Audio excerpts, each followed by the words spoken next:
Ladies, I want to share with you a mistake that I made in my first marriage of 18 years so that you don't make the same mistake. Learn from my mistakes, please. It has to do with priorities. And here's an easy trap that I think a lot of moms fall into. You know, when these kids are born, of course, you need to spend so much time with them. You're nursing, you're changing diapers, and pretty soon your whole world seems to revolve around this infant, this baby, and then this toddler. And you're pouring yourself into these kids. And of course, you love them. You should love them.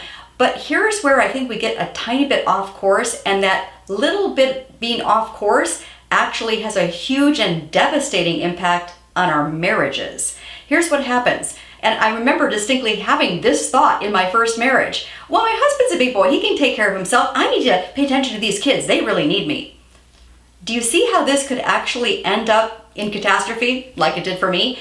Because what happens is we pour ourselves, all of our energy, all of our emotions, everything is just wrapped up in these children. And then two not so good byproducts of that. One, these children feel like they are entitled, like the world revolves around them. They grow up to be completely spoiled. We're not disciplining them correctly. It reminds me of Proverbs 19. Discipline your children while there is hope, otherwise you will ruin their lives. And we've created a generation or two of completely spoiled children who believe the world does revolve around them because their moms dote on them, solve all their problems, push the husband aside because they're so focused on the children.